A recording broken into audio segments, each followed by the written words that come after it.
Opa, pessoal, no vídeo de hoje vamos fazer mais um videozinho aqui sobre um vídeo que eu vi com muita treta no Twitter, em um fórum. Faz tempo que eu não vejo uma treta assim. Eu até entendo o motivo, né, do porquê isso aqui ter dado treta, né? Você tá brincando com os amores das pessoas e normalmente quem faz isso tende a ser um pouquinho básico na crítica, normal, porque na verdade todo mundo é em algum grau básico, algum tipo de arte, de mídia, algum tipo de quando você vai problematizar, né?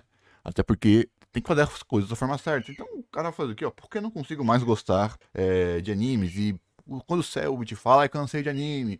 Aí quando qualquer famosinho, pessoa que o pessoal gosta, fala que não parou de gostar de anime. Normalmente não é que a pessoa parou de gostar de anime, é aquele clássico arquétipo de pessoa, aquele clássico que é a thumb do vídeo, aquele clássico arquétipo de pessoa que consumia só o formulaico. O formulaico deu problema de algo ser formulaico, a pessoa não conseguia, não teve o desenvolvimento do seu próprio gosto, porque quando você consome coisas formulaicas, coisas que a indústria, que o marketing da indústria dita para você, você acaba perdendo o senso crítico de pesquisar o que você gosta, que acaba tendo que você não sabe porque você gosta, você não sabe o seu próprio desenvolvimento, você não sabe o que você vai pesquisar e como você vai pesquisar e do porquê você gosta das coisas. Porque eu já falei várias vezes.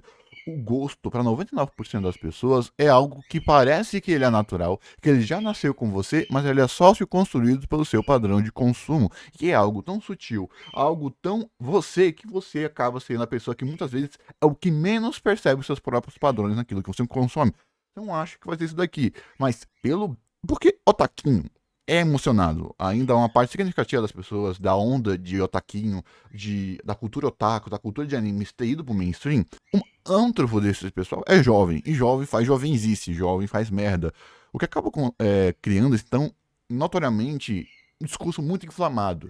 E, querendo ou não, a parte significativa das pessoas que gostavam de anime antigamente, que eram mais jovens, hoje ainda continuam sendo jovens, eram pessoas que eram, tipo, sabe o nerd, antes de ser gourmetizado, sei lá, do The Big Bang Theory da vida, que ele era o excluído socialmente, aí você pega o termo e coloca nos normes, coloca no pessoal mais padrão, e você que era um, entre aspas, contra a cultura, você era, entre aspas, um alternativo, você continua sendo esquisito, mas o nome que você se usava agora vai para outra pessoa, basicamente o que acaba acontecendo, e mesmo que ainda você seja um alternativo, entre aspas, tem muita gente que não tem tato social, não tem argumentação social e por aí faz. Então, eu não estranho ele não falar nada demais, e não falando nada demais, e o pessoal tá só chiando.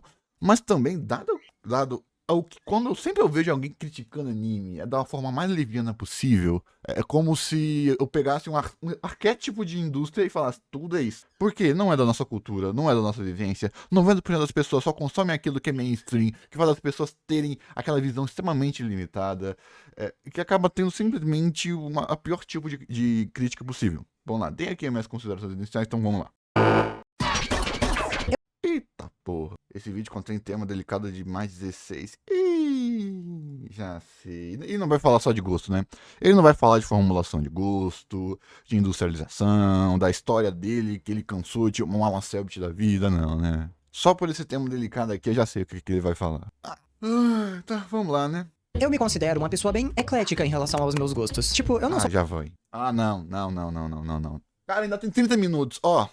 Pode chamar de preconceito, pode chamar do que você quiser, mas o YouTube e os criadores de conteúdo, eles têm uma noção de storytelling muito previsível. Se você nunca trabalhou no YouTube, se você nunca estudou storytelling narrativa aplicada a vídeos, mesmo que da forma mais leviana possível, você já percebe. E normalmente, quando você, em YouTubes assim, puxa para si algum tipo de atributo moral, um atributo moralista, é porque você tá querendo apaziguar o nível de interpretação com base no que você vai falar no futuro. Eu me considero eclético. É um cara que, sei lá, assiste 5 mídias. Eu me considero eclético, ele intercala entre os 3 gêneros mainstream. Ele me considera eclético, ele vai de filme de herói pra filme de terror B, de filme de terror A, nem vai pro filme de terror B, e que vai pra comédia, que vai pra comédia romântica, que vai pra uma comédia séria, que vai pra um drama. Pronto, eu sou eclético. Até por quê? São frases fortes que remetem a muita coisa, mas no final pode não significar nada. Por exemplo, algo muito bala. Eu tenho certeza que ele vai falar sobre isso, então. Sexualização. o que é sexualização? Será que ele vai dar uma terminologia? Ele vai definir? Caso vocês já perceberam, sempre quando eu tô em algum react, o cara fala uma palavra, eu pergunto, o que você tá querendo falar com essa palavra? Por quê? O que mais se tem no YouTube é pessoas que falam para pessoas que já concordam. Você não está querendo argumentar, você não está querendo falar com diferente. Por quê?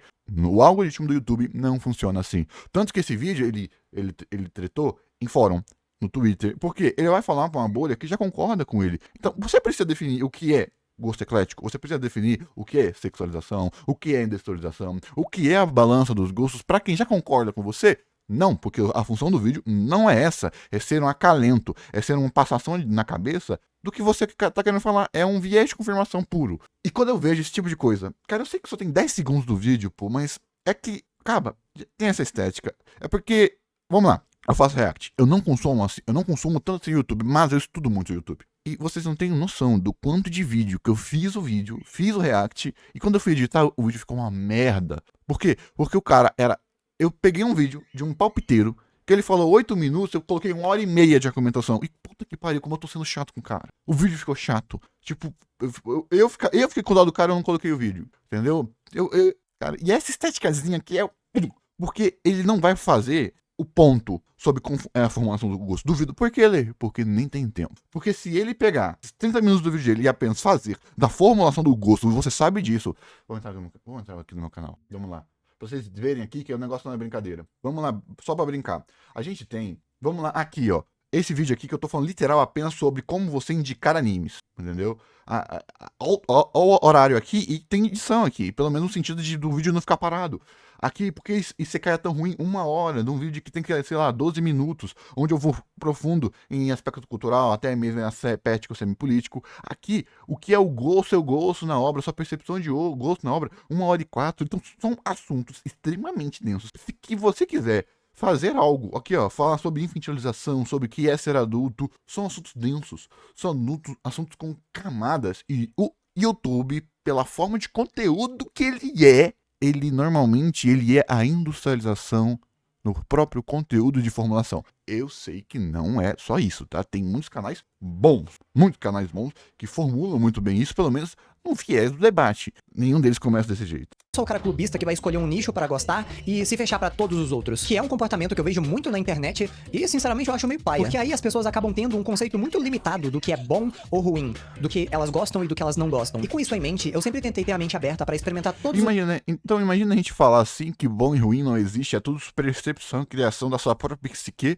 com base única e exclusivamente no seu viés de consumo, e que o bom e o ruim feito academicamente é baseado em importância cultural, técnica, construção e aplicação dessa arte no mundo e da percepção crítica e da percepção contextual, que 99,9% das pessoas não fazem. Um dos pontos que, se você for na alta crítica, se for dos maiores críticos, seja americanos, franceses, alemães, e você perceber, nenhuma das vezes que eles vão criticar um filme, eles vão pelo qualitativo de bom ou ruim. Eles fazem uma crítica, propondo um debate sobre o que aquele tema significa com aspecto social, cultural, antropológico, ou até mesmo o próprio debate interno que aquele filme está colocando. Por incrível que pareça. Lê, mas você já falou várias vezes que o bom e o ruim existem sim, per se, pra si. Ele vai... É aí que tá. Você tem o seu bom. O outro tem o seu bom. Então são aspectos individuais que, se você conseguir conversar com outra pessoa, você consegue achar um meio termo entre o seu bom e o meu bom. O que as pessoas fazem é colocar um ente bom como um ente metafísico, porque por ser um ente metafísico, todo mundo consegue ver. É tornar o bom um Deus. Que se você tiver entre essa religião, você vai sentir. Se você não sentiu, você é um ateu. Que tem que ser o quê? Expurgado. Usando essa analogia para você entender o que acaba acontecendo quando você pega um termo que ele é individual, você socializa ele, depois você macro-interpreta ele e coloca ele como uma palavrinha meio... os tipos de mídia, e daí eu formo a minha opinião sobre ela. Então o que isso quer dizer? Quer dizer que eu sou um... Isso não existe. Você não forma opinião consumindo mídia, você forma opinião estudando mídia. Cara, vai dar merda. Se eu perceber que eu tô sendo chato, eu paro, tá? Desculpa aqui pelo canal graveto, não é nada contra você, é porque esse tema eu já tô saturado. Eu acabei de fazer um vídeo de 3 horas que eu não vou usar debatendo debatendo mesmo, tipo, eu peguei vários vídeos, eu juntei argumentações debatendo sobre aspectos artísticos, sobre aspectos que são demonizados de todos os tipos possíveis. Eu tô cansado, porque 90% do pessoal é muito básico, e eu também sou meio basiquinho, só que eu sou básico para quem já tá avançado. tá? Tô sendo chato aqui. A sua percepção de qualidade, de gosto, de efetividade crítica, de efetividade da própria arte como si, ou da própria industrialização, vem do seu estudo, da sua concretização. Você não sai de si. Vamos lá. Vamos pensar que a barreira do gosto é isso aqui, ó. Vamos pensar que esse pontinho aqui é você. Esse pontinho aqui é aquilo que você tem contato. Então não importa se você vai para um lado, se você vai para um outro, se você vai para cá, se você vai para cá, se você vai para cá. Tudo que você for tá limitado aqui. E sabe o que é o mundo? Sabe o que é a arte? É isso aqui, ó. Então se você só for pelo seu consumo, dando chance por dar chance, sabe o que acontece? Você estará limitado a esse raio da sua visão. Você nunca conseguirá ver o tudo. O que faz aquele clássico ignorante que literal não consegue sair da base do pensamento. Então quando você vai estudar, não é o consumo que gera algo. Você está aqui. Então você tem que, na verdade, sair dessa bolha, estar numa posição de você se ver e ver a sua bolha de uma maneira mais ampla, porque aí você amplifica o seu discurso. E não vai ser você que vai fazer isso. Adivinha? Exato, você tem que ir para estudo, você tem que ir para meta-análise, você tem que ir para consideração, você tem que ir para formulação cultural. Você não pode pegar um elemento, não gosto desse elemento. Você vai estar, na verdade, nichando o elemento, porque você não vai ver, por exemplo, tudo aquilo que está atrás desse elemento, que significa esse elemento. O clássico, não gostei, é ruim, é a formulação mais básica de qualquer pessoa. Mano, literal, existe uma argumentação de imbecil que, se eu não conheço, ou seja, se algo não chegou a mim, é porque esse algo é ruim. Lá, se eu não conheço, é ruim. Olha que loucura. Então imagine você mostrar isso para uma pessoa que o que ela conhece do mundo é tão pequeno que dá para ser análogo a um nada. Ou seja, o que você consome, pelo que você consome, está mais análogo ao nada do que ao tudo. Exemplo, no Wattpad, que é um site de criação de história chinês. Chinês ou é japonês? Não lembro, me perdoem. Asiático, vamos colocar asiático para o pessoal não ficar feio. Existem 100 mil histórias. 100 mil histórias que não tem uma visualização. Ou seja, 100 mil pessoas. Não vamos dizer que é 100 mil pessoas, vamos dizer que são 20 mil pessoas que fizeram 100 mil histórias. Ano passado no Brasil foram feitos, acho que 5 mil quadrinhos registrados no Brasil. O que isso significa? Pega quantos vídeos são lançados. A arte e o seu movimento é grande demais para uma pessoa perceber. Então, se você é uma pessoa que depende do que os seus olhos veem para enxergar o mundo, às vezes você às vezes vai ser uma pessoa tão limitada quanto a pessoa que não o faz, porque você tem a falsa sensação de que você não está sendo limitado. Um cara dos games, mas eu também sou um cara dos filmes, eu também sou um cara das séries, e eu também sou um cara dos livros. Eu vivo trocando Aí as você mídias. fica medíocre em todos eles. Eu. Eu só aparento não ser tão medíocre porque eu não jogo. Mas, pô, Lê, você tem game designer, game feel, você tem várias críticas boas, você já indicou vários artigos bons, porque eu estudo. Em vez de eu ficar 1 hora jogando um jogo God of War, eu pego essa 1 hora e estudo sobre como God of War foi feito. Que já que o jogo não me satisfaz, o jogo não me é do meu interesse, eu aprendo com o jogo do porquê essa mídia é valorosa para outras pessoas. Porque já que eu não sinto, eu posso entender porque outras pessoas sentem. Entendeu qual é o ponto? Então não existe isso de você, através do seu consumo, se elevar per se. Não. Consumo é consumo. Você só está assistindo. Kagurabate não. Gachabuya, Gachapon. Ai, como é que chama essa bosta? Esse aqui, ó. Gachakuta. Esse aqui. Vamos lá.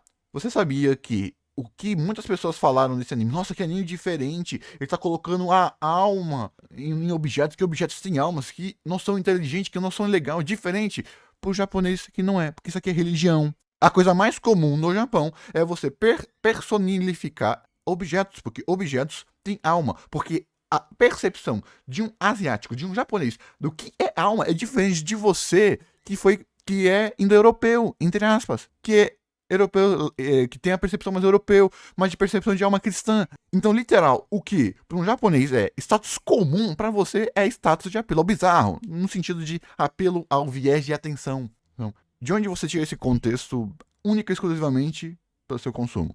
Você pode até consumir uma obra que fala sobre isso e você faz um link. Só que isso é muito mais sorte do que qualquer outra coisa. Então, um dos maiores erros que as pessoas mais têm é elas se acharem alguma coisa porque ela tem, por exemplo, 1000 animes. Cara, você pode ter 1000 animes. Eu tenho 1000 animes. Essa porra eu tenho, né? Eu tenho aqui 1000 animes. Não é 1000 não, tá? Não é 1000 não, deve ser uns 700, deve ter sei lá, tem uns ovos aqui que o pessoal não gosta de contar e tal. Não significa nada. Um manual, uma cultura nipônica, um artigo elencando a cultura e a formação industrial da indústria de animes. Na formação da indústria de animes, um artigo, um documentário que eu li, que eu assisti, uma formação, uma crítica acadêmica da noção notória de arte nipônica. Por exemplo, o conceito de arte no Japão é de autorreferenciação. Algo é arte quando faz parte do universo da arte. Os motivos que, para um japonês, você elencar, filtrar, selecionar arquétipos de uma arte, o que aqui a gente chamaria de cópia, lá é a arte fazendo o seu papel de arte, que é a formulação da construção do papel humano. Entendeu qual é o ponto? Não saia de consumo, tá? Eu estou falando isso tanto aqui pro cara do canal quanto para qualquer um que vai querer estudar. Porque a coisa mais comum do mundo é o carinha que pega o manual 1 de roteiro e pega aquelas regrinhas que são apenas indicativos de qualidade. Eu já falei isso em todos os vídeos. E resume a qualidade per se. Se você assiste esses vídeos, desculpa, eu ser tão prolixo de ficar repetindo. O canal é minúsculo, eu tenho que repetir esse tipo de coisa, porque senão vai ter um enzinho que vai pegar o que eu tô falando, só porque eu não tenho uma bibliografia, porque aí você me ferra, eu tenho que fazer bibliografia aqui, eu tô fudido se eu tiver que fazer isso, mas você, através de termos que eu falo aqui, por isso que eu falo tanto dessa definição, se você pesquisar, você aprende. Isso que eu vou consumindo. Só que tem um tipo de mídia que eu atualmente ando fazendo esforço pra engolir. Se tem uma mídia que me deixa dividido entre a razão e a loucura, essa mídia é os animes. Lê, por quê? Animes, ele... Vamos lá, se você consome muita mídia americana, americano faz para americano? Sim, mas ele faz também para exportar. Então, um americano, se você pega os filmes que não são exportados, eles têm muito mais personalidade. Ou seja, vamos lá, o Oscar. O Oscar da América, se brincar, não é nem os melhores filmes da América. Às vezes é o melhor filme que foi exportado. O que faz com que o tipo de cinema feito para exportar e o tipo de cinema feito para ser local, vamos dar o exemplo do próprio Brasil. Ainda Estou Aqui e Oeste Outra Vez, Malu, né? São filmes que têm características regionais. Só que o Ainda Estou Aqui, por ele ter um aspecto de cultural que pegou e todo mundo conhece, muitas pessoas ou conheceram ou gostam.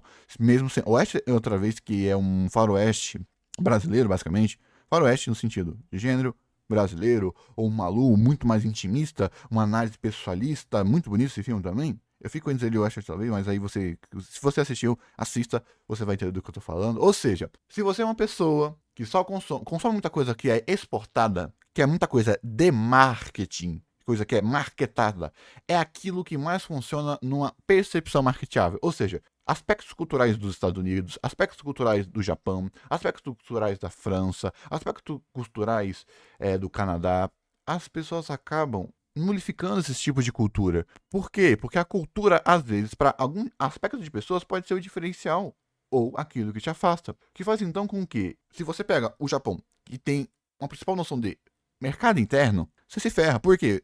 Cara, por que essa porra não tá nos signos que os americanos fazem, que não é americano, só pra você pegar um Shang-Chi da vida, por exemplo. Vamos lá.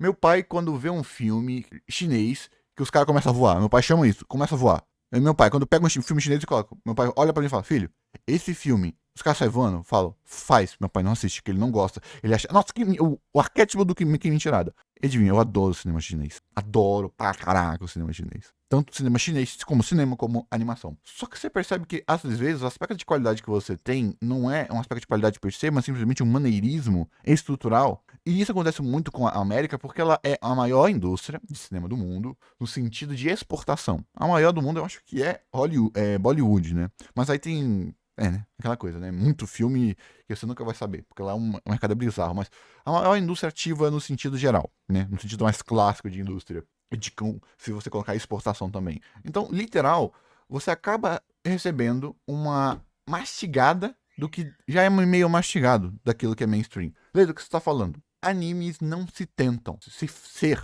americanos, brasileiros. Animes são o que eles são e você que se adapte. Entendeu qual é o pontinho? O anime, ele é feito pro mercado interno, que, pelo seu apelo, e para mim o apelo de anime é dois. Sexual e por ser a única mídia, a única indústria ativamente de animação 2D, né? Então, por ele não ter essa vergonha do sexual, e ele ser a única indústria ativa de animação 2D, tanto que para mim, por exemplo, a estética de anime, clássica, é muito bela, mas a estética de anime normal, para mim, perde para qualquer cartoon estilizado. Para mim, minha percepção.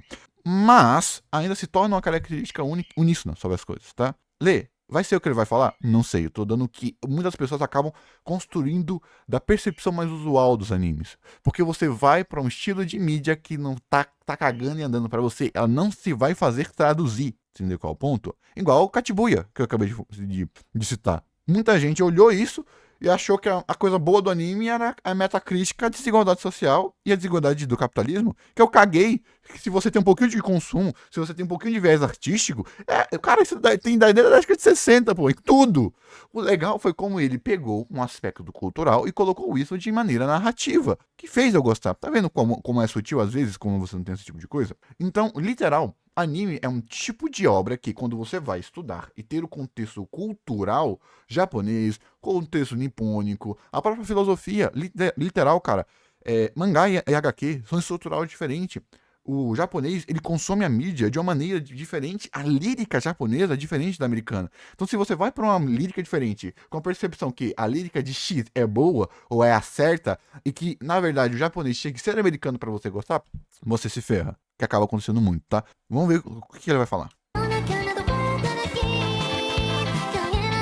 Olha, não é que eu odeie anime, tá? Tipo, na real, eu já gostei muito. Muito mesmo. E ainda tem animes que eu amo muito, que eu coloco no altar das obras-primas que eu já assisti. Então eu não falo isso como alguém que nunca teve contato com animes antes ou que é novo nessa parada. Não, pelo contrário. Eu já vi muito anime. Mas com o tempo, quanto mais eu mergulhava nesse universo, mais eu percebia o tanto de coisa que me irritava. Quanto mais animes eu assisto, quanto mais tempo eu passo nesse nicho, mais eu perco a paciência com certas coisas que, com a mente que eu tenho hoje, eu simplesmente não consigo mais tolerar. E não me entendam mal, eu não falo no sentido... Fudeu.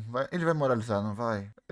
Tá, se você for moralizar, pelo amor de Deus, vai moral de eficiência de narrativa, por favor. Por favor, por favor, por favor, não pega.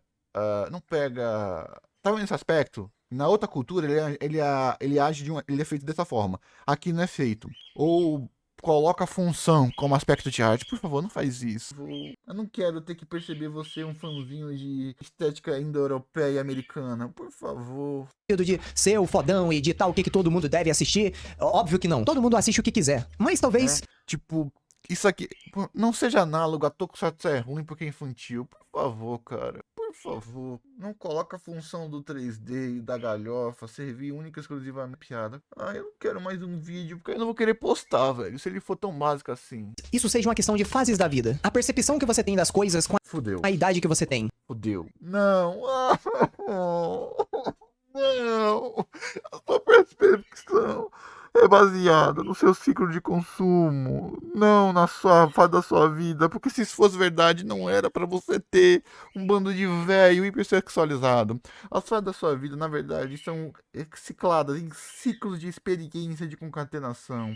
Porque como o mundo é gigantesco, você pode dar um azar filha da puta, principalmente se você se basear em estruturas marginalizantes. Se eu pegar a cultura de arte americana e ir para o seu âmbito populista, eu vou achar que os americanos literal não têm cultura e apenas roubam e chupinham de outras culturas, porque apenas aquilo que eu tive contato são aquilo que os americanos pegam de aspectos culturais de outras nações e usam isso para capitalizar em cima, já que eles têm também o mercado de exportação cultural mais forte do planeta.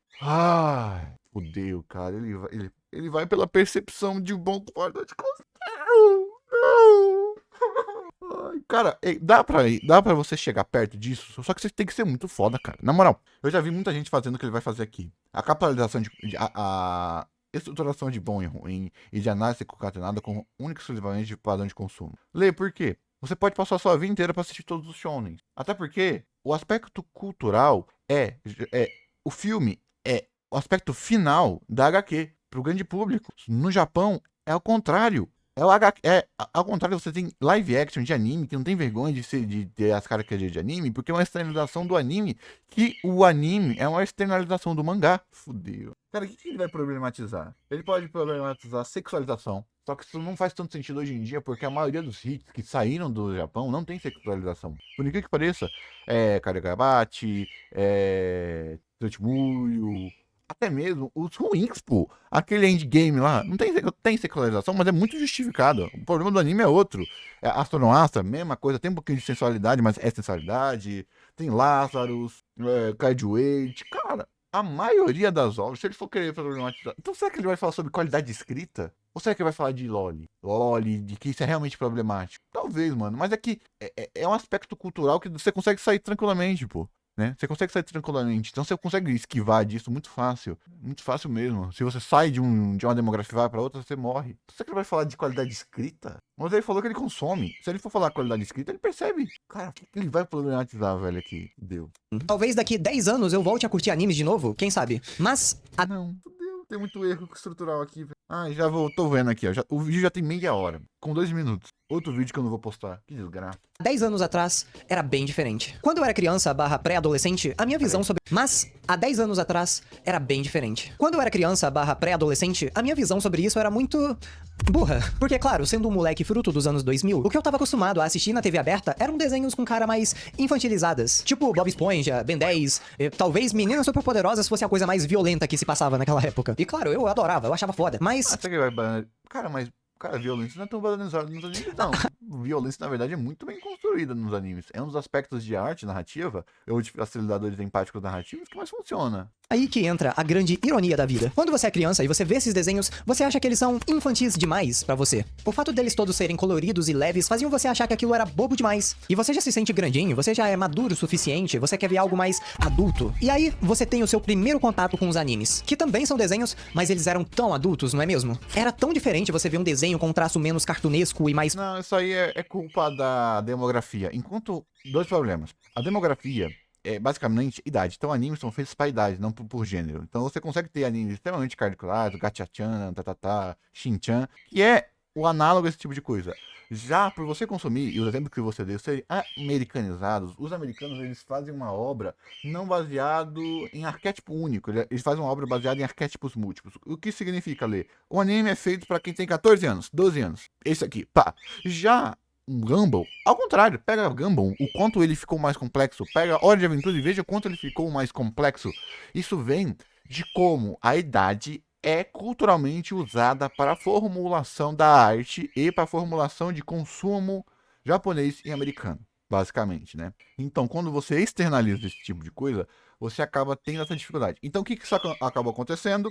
Por esse diferencial de cultura, o pessoal colocava um anime mais 14, digamos assim, pensado para o pessoal mais 14, entre obras mais 12. E como ainda dá para ser colocado esse tipo de coisa, e como os signos são trabalhados de maneira diferente, uma obra mais 12 no Japão vira uma obra livre, porque nos Estados Unidos, por que ler? Censura, retiração de qualidade, ou até mesmo no Japão, a lírica de como a história é contada pesa muito mais pro feedback visual. Principalmente quando você pega em animações infantis. Você pega animações infantis que a forma que a história é contada, às vezes é a mesma coisa de anime shounen.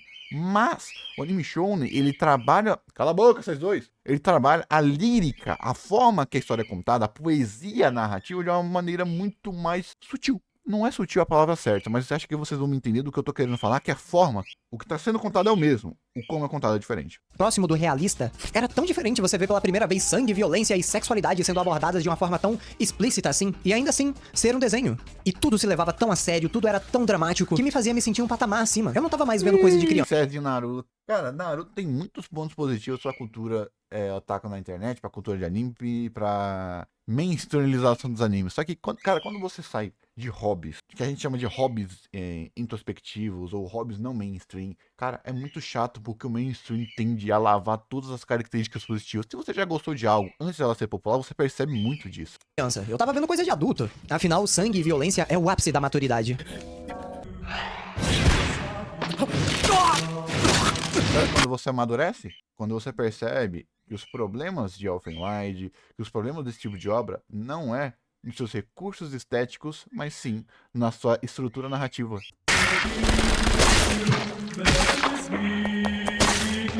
E bem, se você é adulto hoje em dia, você sabe muito bem que isso é só burrice de adolescente.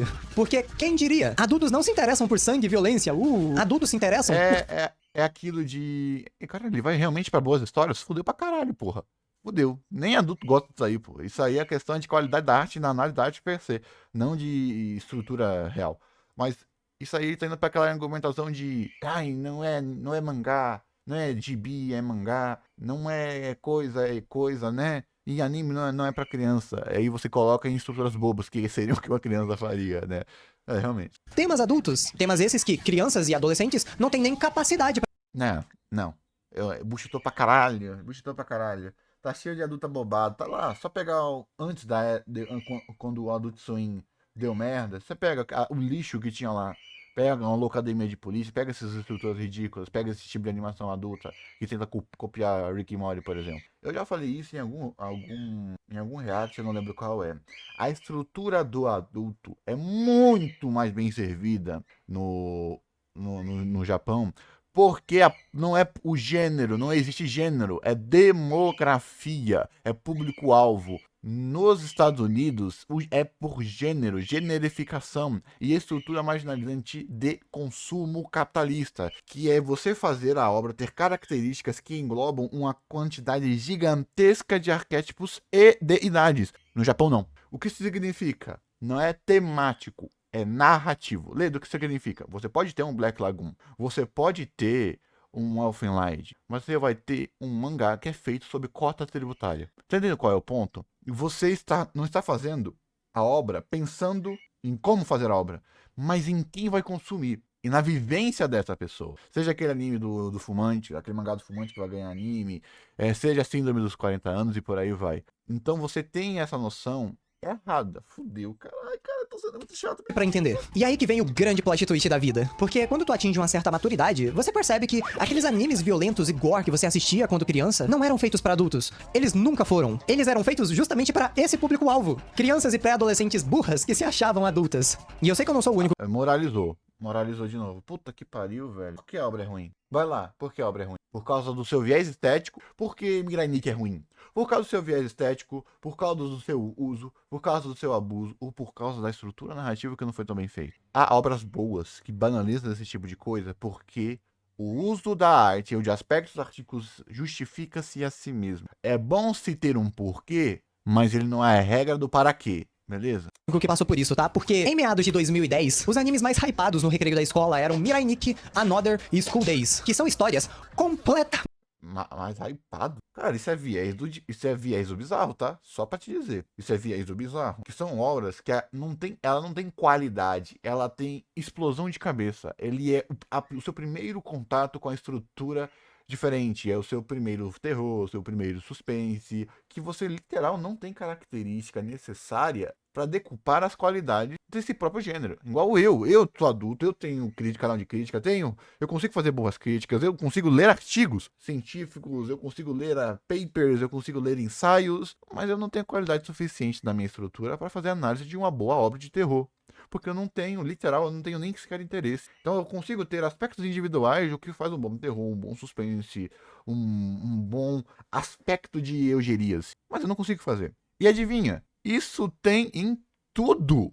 Não é característica jovem. É característica de qualquer gênero novo, de qualquer viés do bizarro, de qualquer viés do diferente. Isso tem tudo. Isso acontece. Porque isso foi atrelado, esse tipo de comportamento, à criança. Por causa da internet. Antigamente o que você consumia era muito refém da sua operadora, da TV aberta, era muito refém da estrutura de distribuição, por exemplo. E quem foi aquele que mais teve contato com o diferente, o diferencial?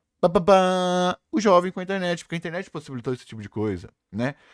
Hoje em dia, a gente, na verdade, tem o contrário. A gente tá tendo o pessoal mais adulto, tendo contato com diferentes tipos de obra e falando desse mesmo tipo de merda. E isso aconteceu também com desenhos, com cartoons. Por incrível que pareça. Cara, tá muito nichada a visão aqui, tá? Cara, eu nem sei porque eu tô sendo tão chato pausando aqui com todo tipo de coisa, pô. É porque eu sei que. É porque eu sei que esse tipo de discurso é muito problematizado como um viés artístico geral. E eu não quero deixar passar, velho. Me desculpa, viu? estúpidas. Mas se você é criança, você vai olhar pra elas e achar, porra, muito foda. Mas a real é que é um golpe baixo. Eles estão se aproveitando que você. Me diz aí. Me diz. Que golpe baixo. Para de moralizar a arte, caralho. Vamos lá. O que é uma obra infantil? Meu vídeo lá do Mine. Porque uma obra pensada no seu nicho é o do seu nicho. Sabe por que você tá falando isso? Porque você só consome o que é mainstream. A primeira temporada de Saul é boa. Me diz aí. Me diz. Quem é que tava lá em Vingadores Ultimato? Tava cheio de adolescente? Criança? Você é um bando de adulto barbado. Você tá pegando características positivas de obras que não tem um foco etário colocando isso como característica e tudo aquilo que não é apelação. De um subgênero específico, sendo que o que mais tinha era Naruto, que tem uma qualidade narrativa espetacular, Bleach, que tem uma qualidade textual e poética espetacular, tinha Elfenlight não, Swords, Blue Exorcist. Cara, você tá pegando um aspecto específico dos otakus e dando porrada nela. E adivinha? Pega em meta-análise de Mirai Nikki. Cara, tem muita qualidade naquela bosta. Ainda é um lixo, ainda é um lixo. Ainda é problemático, ainda é problemático. Mas tem muita qualidade narrativa, nipônica e cultural. Ser adulto, é só você pegar lá no meu vídeo do React do que é ser infantil. Ser adulto é você ter as qualidades necessárias para decupar todas as características da arte. E a partir daí, não é ter todas, né? Eu tenho o mais próximo possível para você ter a sua própria opinião e decupar a sua própria experiência. Já que a arte, no final, é sobre experiência individual. Você tá nessa fase da tua vida que você é um cara emocionado e tão cheio de hormônio no teu corpo que tá saindo até pela boca, pra fazer você assistir a coisa mais estimulante e exagerada possível. É a sua primeira vez vendo garotas de biquíni ou garotos gostosos, cabeça sendo decapitada e litros de sangue que não fazem o menor sentido anatômico. Sabe o que é mais bonito? Você tem esses mesmos tipos de características para adulto. Cara, ele tá literal pegando um aspecto estético, nichando ele a uma faixa etária e colocando o problema dessas obras sendo isso. Sendo que, caralho, esses são os menores problemas dessas obras. O problema de Mirai Nikki não é a sensualidade da Yuna, até porque ela é a fêmea fatal.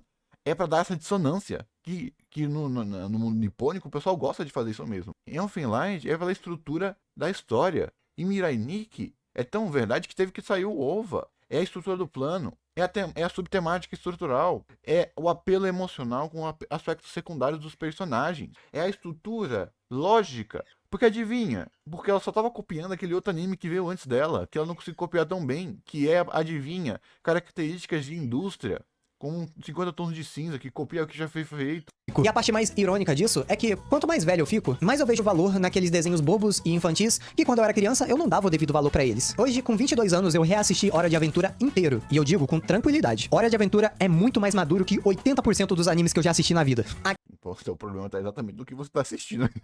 Até porque a maturidade não vem das suas subtemáticas, mas sim de como a estrutura da obra é colocada. Hora de Aventura também é infantil. Só que ele é infantil, ele tem essas características, ele tem uma estrutura lógica de história, lá para os seus 14 anos, em uma estrutura episódica, aonde ele pega a sua crítica, onde ele pega a sua análise, onde pega a sua estrutura de mundo e subdivide algo simples de uma maneira complexa através dos episódios, não a temática. Pega Dragon Ball, a temática Dragon Ball, a temática pai e filho, Dragon Ball. É isso que você está fazendo. Enquanto você, pro desenho infantil mesmo, você agora está tendo a capacidade de ir além. Para o anime você não está tendo. Porque adivinha? Você está cego pela sua própria cegueira que você está colocando no PC. Porque tudo tem um motivo, mesmo que o motivo não lhe agrade. Aqueles personagens têm mais camadas que os personagens de Evangelion. Nem por um caralho. Nem por um caralho. Camadas não significa complexidade. A complexidade vem da estrutura da obra, dos seus assuntos temáticos. Pegue pedagogia estrutural da formação infantil. Não. Caralho. Ele foi lá, assistiu Hora de Aventura, agora com alto senso crítico, conseguiu ter esse alto com o Evangelho. Puta que o pariu! Existe uma diferença aonde lá no episódio de Depressão do Fim, isso é tratado no episódio do tijolo, do Jake, no episódio, em uma obra que pega um tema e debate um único tema como fonte total da sua história. Não é porque, então, Hora de Aventura é mais adulto, porque tem 2 temas profundos. O Evangelho só tem um. Mas a maturidade vem de como você trabalha esse aspecto. Você foi para a versão do meme, ao contrário. Hora de Aventura é muito mais. Sabe aquela putaria que se tem de que você pega, olha, essa obra é adulta sim, porque ela trabalha isso, e como ela trabalha é só citando isso na porra do episódio. Cara, você pode ter uma obra extremamente adulta, complexa, onde ela tá falando sobre a coisa mais banal, que é, por exemplo, os poderes da amizade, e a estrutura que ela conta a sua história ser absurdamente complexa e difícil de se absorver. Até porque o desconforto normalmente não é tão banalizado em estruturas de cartoon. Tipo um Coragem com Covarde. Vamos lá. Uma criança é pra ver mutilação? não é legal para a criança ver mutilação. Então, esse aspecto já é per se um aspecto positivo para quando a pessoa vai maturando. Aí a pessoa, quando ela vai maturando, ela percebe a função narrativa em gore. Vamos lá. A pessoa ela pode começar um gore bobo e banal, mas isso não é característica de que ela não vá para outras estruturas onde ela usa o gore. Vamos lá. As estruturas narrativas, elas vão de não tem função, para ter função, para não ter função de novo. Lê por quê? Porque a estrutura normalmente de alta arte, ela vem da própria quebra de padrão. E a regra é um padrão. Um porquê é um padrão. Se você pega qualquer tipo de coisa. Então, eu falei isso muito no meu vídeo de ontem. Eu não sei se eu vou postar aquela bosta, mas eu vou até linkar elas duas. De que uma parte significativa do cinema-arte é sobre a quebra da estrutura do próprio cinema per se. Então, caralho, ele foi infantil. Ele resumiu complexidade em links de estrutura e não de complexidade de estrutura. Pega Primal, por exemplo. O que Primal debate? Qual é a camada de Primal? Se o que torna Primal adulto, além do gore violentíssimo que ela tem pela estrutura do mundo, é a própria narrativa de não se colocar usual por não ter diálogo. Caralho. Ele tá fazendo a falsa complexação de mundo. Ele pegou anime, simplificou. Pegou o cartoon e complexou. Parabéns. O fato dele funcionar tão bem, tanto com crianças quanto com adultos. Sabe por quê? A Hora de Aventura é melhor do que 80% dos cartoons. Até por quê? Porque cartoon é fórmula de bolo. Por quê? Porque a indústria animada americana não é tão ativa contra a japonesa. Porque se você pega, eu já falei isso aqui, anime tem a porcentagem de qualidade mais baixa de todas as indústrias de animação. Mas ele tem a qualidade de ser a indústria de animação mais ativa do mundo. O que isso significa? O que isso significa? Eu já falei isso. Onde que eu já falei isso? Acho que foi naquele vídeo lá, o cara falou que o anime é melhor, é coisa de anime, concordo? Que é, vamos lá, você pega todos os animes lançados, todos os cartoons lançados, a quantidade de coisa boa vai ter, em percentual, vai ter mais no americano. Se você pega a pior animação americana, talvez ela não seja, ela seja melhor do que a média japonesa. Mas é porque você tem muito anime sendo lançado, muita obra sendo lançada. Você tem e isso é tanto ruim quanto bom, porque dá a ponta de você poder ter uma quantidade de temática muito mais ampla, enquanto você tem uma adequação temática nos animes gigantesca. Só você pegar de onde nasceu o BL, de onde nasceu o GL, de onde nasceu a própria estrutura da Sailor Moon, do gay secreto, do homossexual secreto, de onde nasceu esse tipo de coisa. Porque mesmo o Japão sendo machista, homofóbico, tal, lá na década de 60 e 70, era tanta produção que os autores, no meio da não liberdade, conseguiram achar formas de colocar a sua liberdade para o mainstream. Isso também tinha na América, isso também tinha com o sufrágio, também tinha com a luta de direitos LGBT, até mesmo com a luta contra o racismo, mas isso não tinha no mainstream. Tava lá um Sakura Card Captor, tava lá uma estrutura de Neo, por exemplo, da própria estrutura de como a obra funciona, tá? Ao mesmo tempo, torna ele muito mais impressionante, pelo menos pra mim. Eu acho Hora de Aventura muito foda. I know it's been a long time since we talked. Sorry about that. But well, maybe if you don't want to talk, you could just listen. Mo told me if I do this thing. Porque a Hora de Aventura, pega a primeira temporada, ela é tão complexa? Não. A Hora de Aventura, ela foi crescendo junto com o público. Mesma coisa que apenas um show. Isso vem especificamente da estrutura temática dessa época do cartoon. Por quê? Se você pega os cartoons da década de 80, 90, se você pega até mesmo Vamos dar um exemplo? Bob Esponja foi piorando. Family Guy foi piorando. Simpsons foi piorando com o tempo. Bem que hoje o pessoal tá falando que hoje em dia tá gostosinho, mas eu não desculpa. Foi piorando. Então, isso daí não é uma regra dos cartoons e nada não. Isso vem da estrutura que as coisas aconteceram. Por causa do Jardim, por causa de Gravity Falls. O pessoal começou a fazer desenhos, não para a criança, mas para a criança. E quando ela vai crescendo, o desenho ia crescendo com ela. E, cara, isso é muito lindo, tá? Foda, né? Foda. Aí, adivinha? Tem anime também, tem mangá também. Na verdade, isso tem mangá há muito tempo. É a coisa mais comum em anime e mangá. Vamos lá, Dragon Ball. O que era? Aventura, mundo work building, diversão, piadinha boba. Terminou com o quê? Universo sendo destruído. Isso em estrutura. Bem que Naruto já tinha uma estrutura bem melhorzinha na sua própria temática e Naruto sempre tentou. Mas isso é comum. E não é incomum, não. Principalmente em coisa decorrente. É tipo eu pegar One Piece e falar, One Piece é mais complexo e melhor do que 80% do que eu assisti de cartoon. Cara, você tá vendo que o problema talvez seja você? I'll be all grown up. And that sounds cool, I guess. Like, if I was grown, then I could drive to the playground all by myself. And I could buy my own pacifiers at the store if I was grown. But then, if I change, will Finn and Jake still love me? Will I still love them? Mas enfim, eu acho que isso é só uma pequena fase da vida, e tudo bem, não tem nada de errado com isso. Eu não quero generalizar aqui e dizer que todos os animes são essa prepotência de maturidade, porque não são. Tem muitos animes que são de fato maduros e bem escritos, mas fato é, eu fui crescendo, amadurecendo, me conhecendo melhor e conhecendo o que eu realmente gostava, e eu não sei dizer se os animes em si pioraram ou se eles ficaram mais populares e consequentemente ficou mais difícil de se encontrar os realmente bons em um mar de isekai e shonen genérico. Impossível. Se você pega...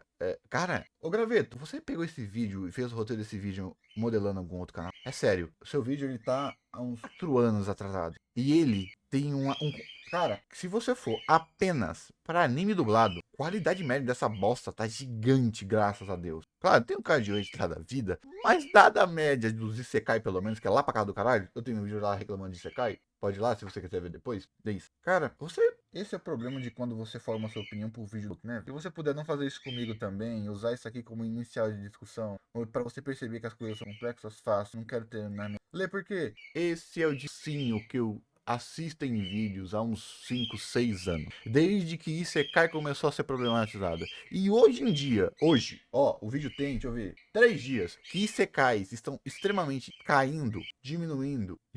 Principalmente agora, nos dias de hoje, que estão dublando muito mais coisas. E estão dublando exatamente no mesmo nicho que os americanos faziam, que é dublado melhor e aquilo que tem chance de ter um viés de qualidade fora da cultura japonesa. Cara, essa é a época da crítica que menos tem sentido. Ou se realmente fui só eu que mudei. Mas hoje chegou num ponto que a palavra anime e otaku ficou tão manchada que elas representam quase tudo que eu menos tolero nessa mídia. E, infelizmente, eu sei que isso não vai mudar da noite pro dia, porque, atualmente, a minha maior barreira com os animes é justamente a linguagem asiática. Ou melhor dizendo... Toma no teu cu. Eu duvido você decupar a porra da linguagem asiática.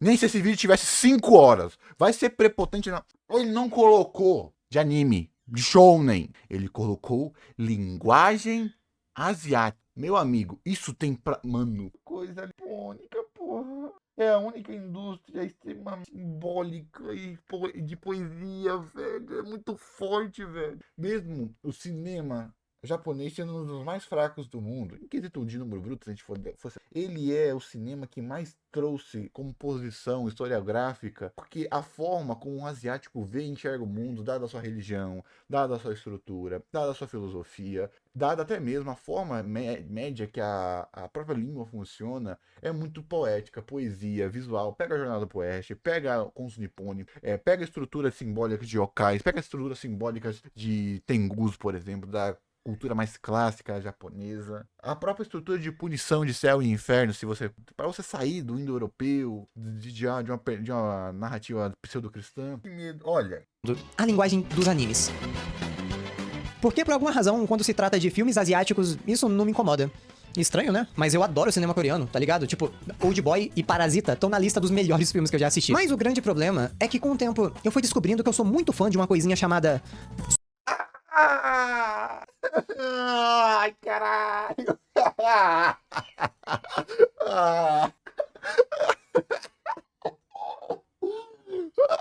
Tomei na Javirada. Só falta ele meter uma nora, só falta ele meter um substância. Ai, caralho. Um Odisseia, um Babylon. Eu duvido ele linkar sutileza, a estrutura narrativa e visual. Sutileza no final é estética. Você se acaba pegar a teoria queer no cinema, então ele vai ter um espasmo. Tá, bora. Sutileza. Eu sou simplesmente obcecado por filmes sutis. Cenas que comunicam o seu sentimento com calma, sem pressa, sem precisar... Manualzinho de roteiro. Não tem nada a ver com sutileza, mas manualzinho de roteiro do Show Don't Tell, basicamente. A gritar na sua cara o que aquela cena quer passar pra você.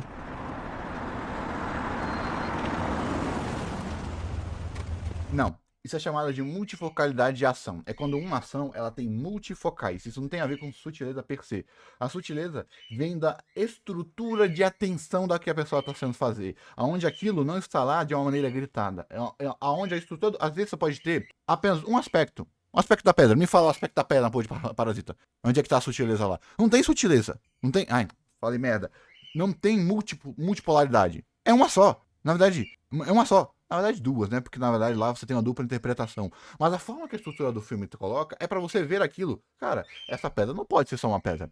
Então, na verdade, a estrutura, a melhor sutileza que você tem, que ele tá falando aqui, não é sutileza. É a estrutura multifocal, onde uma cena significa 2, 3, 4 coisas, ou ela tem uma múltipla função. Seja uma função de foco, uma função de fio, uma noção de storytelling e uma noção multicamada. É quando você coloca a multicamada na função narrativa, aonde as ações do filme têm uma função de avançar a trama, desenvolver o personagem. Vou dar um exemplozinho que eu gosto muito. Eu sempre uso porque eu gosto. Psycho Pass, na cena onde a protagonista acaba vendo um dos protagonistas da primeira temporada se trocando. Ela olha isso, ele acha estranho, você tá me olhando por quê? Ela fica com vergonha, ela vira, porque o protagonista ele tem o quê? A mítica do cara foda. Ela olha ele, cola nele, tem a libido dela, e isso acaba fazendo ela ficar com vergonha. Ele estranha, ela estranha, e ela vira pra trás. Nessa cena que nós temos, não temos sutileza temática, subsequência temática, nós temos, na verdade, uma estrutura onde essa cena serviu pra mostrar a percepção dele com esse tipo de coisa, que ele não é uma pessoa tão bem conectada, aonde você tem essa própria estrutura dela tendo a libido, coisa que não é tão comum, colocada em mulheres. Façam mais. Na verdade é comum pra caralho no Japão, né? Mas da estrutura que é feita lá. Da estrutura que é feita lá, onde ela percebe, onde ela tem vergonha, onde isso. Ou seja, uma cena civil para desenvolver a temática do filme, porque o cara ali é usado como o fodão, para desenvolver a personagem principal, para mostrar um aspecto de personalidade dela. Na sutileza que isso é feito de uma maneira bem sutil, porque o mundo de Psycho Pass é um mundo é um mundo distópico futurista, então você não com muita base na realidade, então isso não é feito de uma maneira caricatural, nem feito de uma forma única e exclusiva para se fazer humor. Tem humor, mas é aquele humor tão sereno que você às vezes nem ri, porque você na verdade achou sério. Então você acaba conectando as cenas baseadas o quê?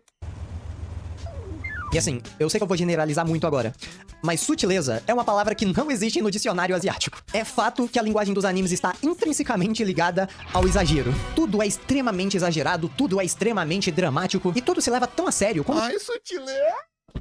Não, velho. Mano, pelo amor de Deus, você tem sutileza. A sutileza não se manifesta apenas no... Vamos lá. O exagero estético é uma necessidade estética da animação per se, porque é onde esse exagero se torna mais belo. Então, o problema é com desenho e com tipos de exagero. Ai, meu Deus do céu, pariu. Mano, vamos lá. E sutileza é narrativa também. Mano, Evangelho tá cheio de sutileza, aonde os exageros estéticos são feitos para subsidiar a sutileza narrativa, aonde a subtemática dos anjos, de Adão, de Eva, da meta-análise, da eugeríase, da pseudodepressão, da falta de propósito, da estrutura marginalizante da psique de um adolescente e de como os jovens estão sendo destruídos na cultura nipônica que está sendo colocada. Tanto que Movie Love vem depois com uma resposta ao Evangelion. E ele é muito mais para fintech, né? Eu preciso reassistir essa bosta. Mano, ele tá querendo que anime vire filme coreano. Todo anime tem que ser Cowboy Bebop. Porra, velho. Tá pior. Tá Como se essa fosse a história... Pelo menos ele não tá indo pra sexualização. Ele vai dar uma batidinha, mas pelo menos ele tá indo pra algo bobo, assim. É o gosto dele, tá de boa. mais séria e pesada do mundo. Mas quando tu para pra pensar 2 segundos, é uma história sobre uns caras com umas cordas matando um gigante. É impossível essa ser a história mais séria do mundo. E eu juro, é uma história sobre uns caras com umas cordas matando um gigante. É impossível. Mas quando tu para pra pensar 2 segundos, é uma história sobre uns caras com umas cordas matando um gigante. Nada do mundo é extremamente dramático e tudo se leva tão a sério como se essa fosse a história mais séria e pesada do mundo. Mas quando tu para pra pensar 2 segundos, é uma história sobre uns caras com umas cordas matando um gigante.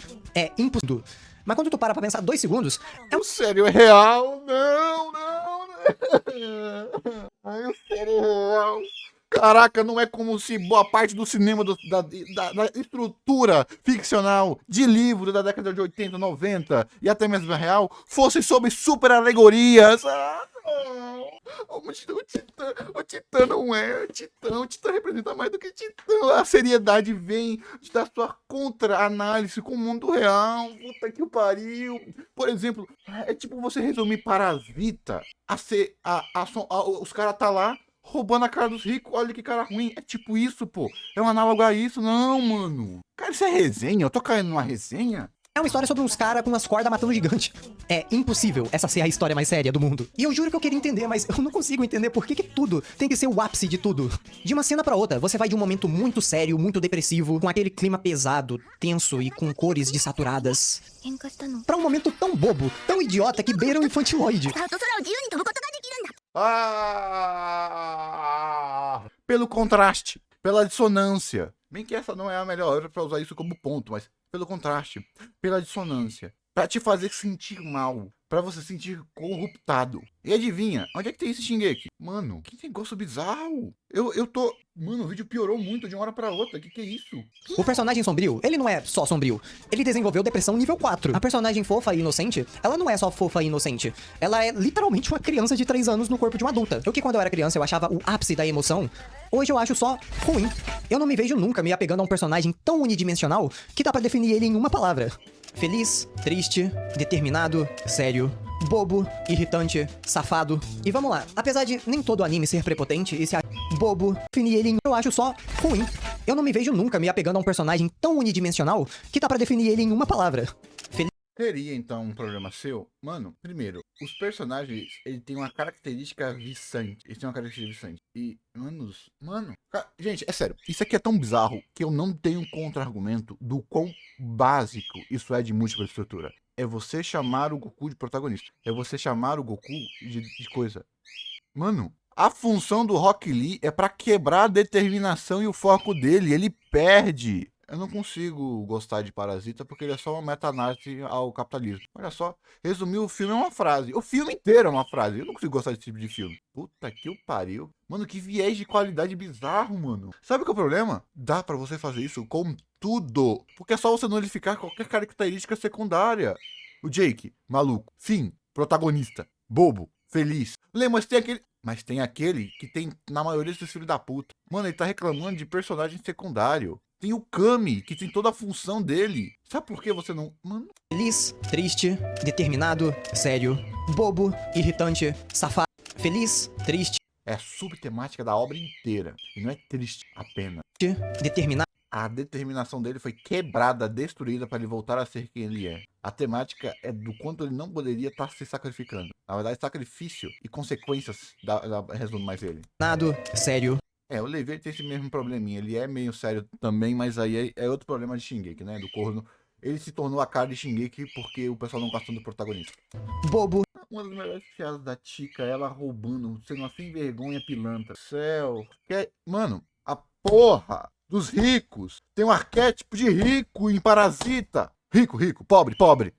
Irritante, safado. E vamos lá, apesar de nem todo anime ser prepotente e se achar mais maduro do que realmente é, ninguém se acha mais maduro, isso é a percepção sua. Eles não fazem isso porque eles querem causar. Eles fazem isso pela sua estrutura estética. Por que uma animação que pode ser caricatural não pode ser caricatural? Por que a animação tem que estar refém de estrutura de filme? Quase todo anime vai ter pelo menos um momento ou outro em que ele vai praticamente implorar pra você ficar chocado com alguma cena. Papo reto, eu já perdi a conta de quantas vezes eu já vi uma cena de uma personagem morrendo de forma inesperada. Eles tentam te enganar fingindo que tá tudo bem, que todos estão seguros, e de repente... Uau! Ele morreu, eu não acredito nisso. Na primeira vez, tu acha foda. Na segunda vez, também. Mas lá pra sexta vez, tu começa a perceber que não é tão do nada assim. Já que, como o anime só trabalha com extremos, antes de acontecer a tal morte inesperada e chocante, ele tem que construir um clima muito feliz. A porra do personagem que tá prestes a morrer tem que dar um sorriso na cara de uma forma que ele nunca sorriu antes na vida dele. Meu Deus, ele usou um argumento contra ele mesmo. Isso é um viés canadiano, porra. É feito pra isso. É pra gerar desconforto. É pra você... Epa. Opa, não tá tendo esse tipo de construção, não.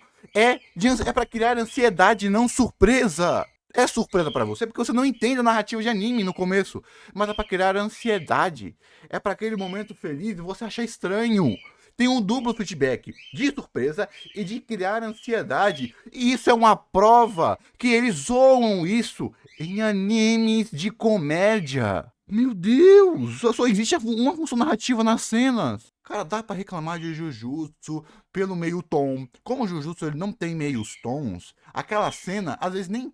É tipo, pela estrutura da Canção da Morte, você já saca bem antes que a personagem é feita pra morrer, mas isso não é tão problemático por causa da temática. Você já sabe que o pessoal vai morrer, você já sabe que é do pai do cara. Então, é uma coisa que vem antes, então você tá preparando algo que você já sabe. Então não é tão problemático assim. Eu preferiria que no Jujutsu, no começo, ele tivesse meio tom, exatamente para esse viés da ansiedade ele pegar mais. A mesma coisa Aquele memezinho da criancinha que dá um mortal e morre como piada. vale pra cenas de suicídio, そのものが何の役に立つっていうの。 que são ainda mais delicadas e eu até entendo que são de fato impactantes, mas o ponto é, você não precisa fazer ela parecer um jumpscare. Mas ela me deixa sem escolha. Eu gentilmente abro a porta. Sai! Por quê? Por quê? Porque, porra, é sempre assim. O personagem em questão, ele parece que tá super bem, ele nunca esteve tão feliz na vida dele. Mas aí é só você abrir uma porta e pá! Porque é assim que é assim como uma das formas que a depressão se funciona na comunidade, na sociedade japonesa, cara. Ai, a estrutura de máscara social no Japão é extremamente gigante, do descolamento social. É um dos países que mais tem taxa de suicídio do mundo. É um dos países que você mais tem a exclusão do efetivo do mundo. É um dos países que as pessoas tava que o que mais tem mensagem, ele tava também se jogou naquela porra daquela floresta, apareceu morto. Será que isso reverbera a porra da estrutura social japonesa? Além de fazer você se sentir chocado. Mano, eu não vou conseguir terminar esse vídeo, velho. Eu tô com medo de clicar em capítulos. O ponto é esse, entendeu? Você pode fazer isso de infinitas formas, sem apelar pro choque. E eu posso dar exemplos de filmes que fazem a mesma coisa, só que de um jeito que eu gosto. Essa parte tem spoilers, então se... De novo, você vai pra filme. Puta que o pariu! Literal, não é como se tivessem obras que falam especificamente. Vamos lá, depressão. Vamos lá. Tem aqui, terceira temporada sobre adequação. Temos aqui, literal, sobre hikikomori. Toma aqui também. Sobre hikikomori, sobre problemas sociais japoneses. Caralho, eu tô percebendo que, mano, ai, que top eclético, né? Ele serve pra quase todos os exemplos que eu dou. Mano, que porra. Mano, que vídeo chato, mano. É uma das coisas... Ele, amigo do céu, eu não aguento. Se você não viu esses filmes, pode pular pra marcação que tá aí na tela, se quiser. Ou não, você quem sabe. Cara, que predict que eu dei no começo é literal. Os filmes americanos fazem certo. O japonês tem que ser americano. Cara, ele não dá um exemplo de animação. Filme Os Infiltrados, de 2009, você acompanha durante 2 horas a jornada revoltante do DiCaprio tentando descobrir quem é o informante da máfia que tá infiltrado na polícia. E aí, lá pro final do filme, ele finalmente descobre, arma uma cilada pro cara, algema ele, e aí acontece essa cena. I am killing. Tá vendo? Não precisa ter um slow motion, o DiCaprio não precisa estar comemorando a vitória, e nem um efeito sonoro de impacto, porque ela consegue ser impactante sem isso. Porque é um filme, filha da... A função é outra. A função narrativa é outra. O viés estético é outro. Pega Cowboy Bebop, que também tem. Você tem literal uma escola de animação japonesa que pega estruturas de técnicas de filme. As principais animações de filmes japonesas, quando elas estiveram na época de 60, copiavam a estrutura de filmes americanos. Isso é uma linguagem, é uma forma de linguagem, é uma forma de passar a informação, é uma forma de viés de choque, é uma forma de cínico-dramática. É cínico-dramático? Ou é viés de... Isso! É quando se falta drama, é quando se tem mais drama. Meu Deus, cara! No filme Os Excêntricos Tenenbaums, tem um personagem chamado Richie, que passa o filme inteiro tentando fugir da sua frustração de ter falhado na sua carreira como tenista profissional e por ter se apaixonado pela pessoa que ele menos deveria, a sua irmã adotiva. E em um momento em que tudo parece sem saída pra ele, ele simplesmente entra no banheiro, tranca a porta, começa a cortar o cabelo e se barbear. Até que ele olha no espelho e diz: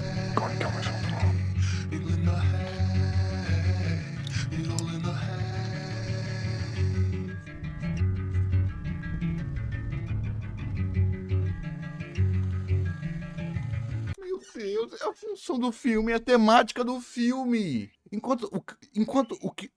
Nos que você deu o sistema, ali era um recurso para a história. O que você tá pegando aqui é a temática central do filme. O filme trabalha tudo para isso. É a construção inteira para essa cena. Enquanto nos exemplos que você deu, era outro viés. Seja o viés de choque, de estrutura de mundo, seja o viés narrativo, que ele deu exemplos meio ruinzinhos, mas você consegue entender apenas pelo viés da cena como se funciona. Mano, ele literal tá querendo pegar uma obra cínico-dramática e querendo transformar em apenas dramática. Ele tá querendo...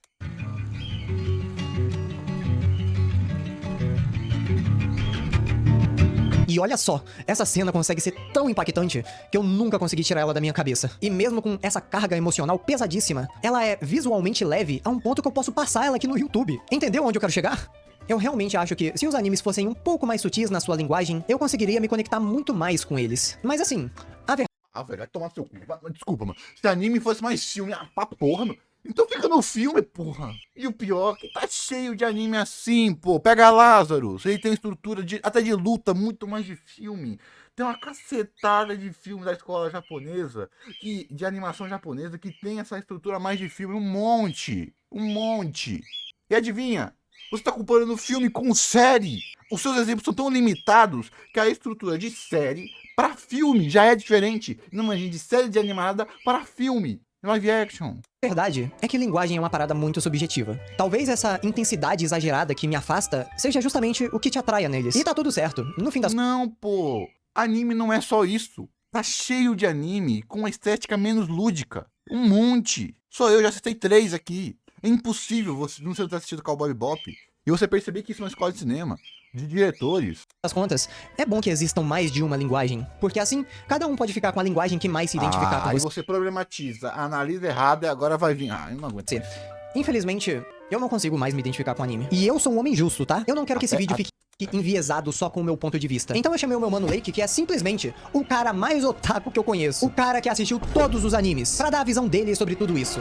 Oi, eu sou o Lake, e diferente do Graveto que detesta animes e acha que o Japão tem que acabar, eu ainda amo muito essa porra. Menos do que eu já amei no passado, mas ainda assim eu gosto demais. Eu discordo um pouco do Grave quando ele diz que não é fã dessa linguagem exagerada dos animes porque ele é fã de sutilezas, justamente porque dá pro anime ser exagerado e sutil ao mesmo tempo. Um dos, se não o anime mais importante da minha vida, que é Mob Psycho 6, é o exemplo perfeito disso. Todos os personagens aqui são super excêntricos e bobões, exceto o Mob. Esse é um dos poucos animes que, se você pega uma imagem do protagonista no meio da multidão, não dá pra saber quem é o protagonista. Inclusive, o nome dele ser Mob vem justamente daquele termo de videogame que é usado pra se referir a vários inimigozinhos que são iguais, tipo os mobs no Minecraft. E por que o autor quis que fosse assim, você me pergunta? Porque toda a discussão e mensagem desse anime gira em torno do Mob amadurecendo e se tornando protagonista da sua própria vida, da sua própria história, do seu próprio anime. Ele se camuflar no meio da multidão, ter essa cara de bunda e não ter nada na aparência dele que chama atenção, é proposital pra ele contrastar com todos os outros personagens que são super exagerados e cheios de vida, e assim ele conseguir amadurecer e se desenvolver como um personagem. E todas essas coisas que eu falei aqui não é jogado na sua cara ou falado de uma forma expositiva, é sutil. Entende como dá pra usar dessa linguagem Nenhum dos dois sabe o que é sutileza, né? exagerada pra contar uma história que é bem escrita e não te trata como um espectador burro que não conseguiria interpretar nada? E eu usei como exemplo só um anime que faz bom uso dessa linguagem exagerada, mas tem vários. One Piece, Tengen Toppa Gurren Lagann, Jojo e um dos melhores animes de todos os tempos, Devilman Crybaby. Esse é um dos animes mais excêntricos e exagerados que existem. É personagem fazendo expressão facial bizarra, é gore, é pau duro na cueca, é gozo no teto, tudo nesse anime é feito de um jeito que é pra você se incomodar assistindo ele. E ainda assim, toda a discussão que ele carrega é, de novo, sutil e poderosa. Meu Deus, velho. Nenhum dos dois sabe o que é sutileza mesmo. Tá, agora é sério. Até agora, as minhas reclamações eram pura questão de opinião e gosto pessoal. Mas isso aqui que eu vou reclamar, isso aqui é realmente problemático. A sexualização dos animes tem que morrer. Infelizmente, isso se tornou uma parada tão comum e ordinária no mundo dos animes que tem até um termo próprio pra isso. Se chama ecchi, que é basicamente uma palavra em japonês para soft porn. Uma pornografia inserida na história de uma forma sugestiva, mas não explícita o suficiente pra ser um pornô. E de alguma forma que eu não compreendo, isso sempre passou batido. Os otakus já estão tão habituados a essa putaria que eles nem se importam mais. Eles assistem às cenas mais patéticas e constrangedoras escritas por um homem e acham normal uma terça-feira qualquer. Tá cheio de mulher escrevendo também, só pra dar um contextozinho. Vai se fuder. Sabe por quê? Porque ele tinha um viés estético também, igual Gore, onde a qualidade per se está atrelada à sua própria existência, porque não é você nem suas estruturas morais que estruturam aquilo que deve ser ou não ter um tipo de falso equilíbrio, porque não existe equilíbrio sem análise de extremos. Então, não tem isso de que tem que ser feito de uma forma, não tem isso de tem que ser feito de uma outra. Eu vou lá, eu faço, se você não gosta, você não. Você pode problematizar o extremo, o vício, a pornografia, a extrema sexualização, a adequação de menores, a sexualização jovial, que eu acho super válido. Não é possível o anime ser tão rico em cacetada de outras formas. E a única coisa que aparece quando você escreve anime ou você vai na comunidade otaku é meme pornográfico. Isso dá pra problematizar per se. Mas dado ao viés que esse cara tá falando, ele vai reclamar apenas do ecchi como recurso estético. Chuloviru é uma carta aberta contra a própria censura colocada na porcaria do Japão. Dada a própria expressão da repressão sexual que precisa ser expressada porque todo mundo tem libido e porque você me proíbe, é aí que eu irei exagerar e a estética de anime exagerada irá colocar. Não romantizando apenas, mas também usando como a própria expressão. Ou seja, ecchi e sexualização não precisam ter um viés ou construção narrativa para existir. Eles precisam apenas da sua viés artístico como uma forma de expressar o que o autor quer contar. Seja apenas como um viés estético de olhe mulheres gostosas através da minha história, ou apenas como um viés narrativo que você coloca dentro das personagens para você construir. Podemos ter problematização na estrutura feminina de você colocar isso única e exclusivamente com apenas um único viés de beleza feminino. Você pode ter isso, mas uma história, se tiver um mínimo de escrita bem feita, não vai sofrer com isso. Logo, o problema do ecchi não é ele ser usado, é sim aqueles que não o sabem usar. E adivinha, não se existe. Esse tropo você não pode usar se você não tiver certo X de característica. Não. Certo X de qualidade? Não, porque qualidade e bom no final das coisas não existem. Até porque você tem vários suicídios, merda, várias sexualizações, merda, várias hipersexualizações, tipo de cures da vida, merda, feitas, adivinha, em filmes, mas sérios, não é mesmo? Que você ainda tem. Ou seja, se algo é usado, esse algo será usado, sem o seu viés de qualidade. Então nós teremos bons animes que usam bem, maus animes que usam mal, e maus animes que usam isso apenas como uma estética per se. Ou seja, você muito provavelmente tem apenas a sensibilidade de uma pessoa que vai no ônibus e acha que é errado dançar no ônibus. O que isso significa, Lê? Eu não aguento mais falar sobre isso. Ai, cansei. O que isso significa, Lê? A pessoa só acha errado ter sexualização nas mídias porque ela colocou isso como estrutura de qualidade moralizante. Não apenas eu gosto de ver, eu irei ver. E isso é tão usado única e exclusivamente porque eu posso ter pessoas bonitas, mas não posso ter pessoas sexuais. Eu posso ter estruturas estéticas como nipônicas, como de estrutura gótica per se, mas não pode ter sexual. Eu tenho apenas que ter o tipo de medo do meu libido, porque o meu libido me faz triste e inferior. Lê, mas você tem agravantes. Sim, você tem agravantes. Então reclame dos agravantes, não da estética per se. Porque o que você mais tem, conteúdo sexual de obras que não se tem essa mesma estrutura, às vezes nem ecchi tem direito. E é mesmo assim por quê? Porque a interpretação dos viés negativos é individual. Cara, que porra é essa? Isso é asqueroso. E vamos deixar uma coisa bem clara aqui, tá bom? Eu não tenho problema nenhum com a sensualidade em si. Muito pelo contrário, eu sou muito a favor de obras que abordem cada vez mais temas sexuais. Porque o erotismo, ele é um tema como qualquer outro. Você pode usar o sexo e a sensualidade pra discutir qualquer coisa. É só você... Adivinha, a função da arte não é apenas a discussão, mas a sua autodenominação per se. Já estou vendo. Você pode usar, se tiver a qualidade que eu quero. Eu não ser um imbecil. Um excelente exemplo disso é o filme A Nora, ganhador do Ah, Oscar toma no seu cu. Ah, pra porra. Vou embora. Ah, se lascar. de melhor. Mas as pessoas... Cara, tu não precisa ser um gênio pra perceber quando as personagens femininas são literalmente os dois maiores estereótipos dos otakus. Uma garota frágil, indefesa e inocente... Aí já temos sexualização numa definição de arquétipo, aonde as porras das personagens, ele ainda foi reclamar de anime que eu gosto, das porras das personagens, cada uma é usada como arquétipos de complexação, onde no futuro, que tá na história, às vezes na primeira temporada, cada um é usado não apenas como arquétipo, mas também como complexador de personalidade. Ele tem ranço de signos que ele não gosta. Não aguento. O que é isso, Futaro? Você precisa olhar pra onde você tá indo. Ou uma Berry dominadora safada. Ah, tá preocupado com isso? Não tem problema. Sono Biscuit Doll é pra Otome. Sonobish Kedó nem tem esse viés. Porra, a Marinha é bem escrita. O Gojo é bem escrito. O próprio Gojo é maravilhoso porque ele tem a complexação dos hobbies atrelados à estrutura do bizarro e do viés de estruturas não marginais. Ela ser uma Guiaro, ele gostar de boneca Rina, a estrutura da mente de um jovem. Porra. Segunda temporada, episódio 2. Brincando com a percepção estética de sexualidade. Melhor que a Nora.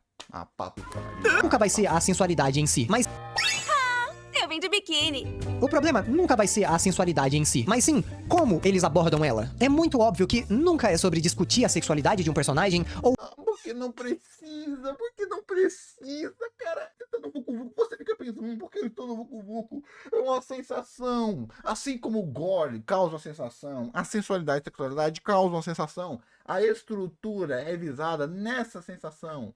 usar o sexo pra desenvolver a história, e sim agradar um bando de gunner punheteiro que parece que nunca viu uma mulher na vida e tem uma visão muito questionável sobre isso. Por que caralho gunner Aí punheteiro? você deu 2 exemplos que não se encaixam. Quer ver um vídeo bom falando dessa porra, meu? Cansei, mano. Aqui, falando sobre Sekai, falando sobre essa problemática de verdade. Cara,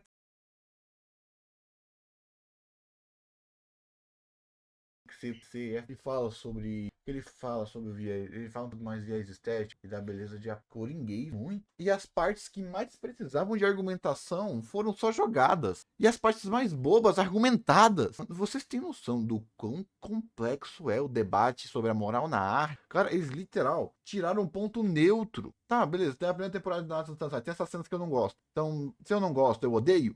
Não, são pontos neutros. Tem lá uma piada, uma estrutura de piada. Ou seja, não, tem que ser bom, porque tem que fazer pensar. Sendo que às vezes o fazer pensar é literal, um dos problemas de Death Note, por exemplo, sobre o viés do foco. Ou é viés dos pontos negros. Morri, mano. Então, pessoal, cara, acho que eu não quero mais falar sobre. Eu já fiz 2, tá? Mas é um tema chato. Tão chato que você quer brincar e falar sobre arte, sobre estrutura moral. Mas parece que o pessoal. Acho que não é um ambiente para isso, né? Não é um ambiente para isso. É porque por vídeo é tão mais fácil, você pode argumentar, comentar. Talvez um debate também, só que mesmo o debate está sendo banalizado. Mano, eu vou ficar com os meus estudos para mim, né? Vamos lá, para não tirar coisa boa. Pesquisem sobre a estrutura moralizante em obras. Procure também sobre a estrutura moral de reconstrução social.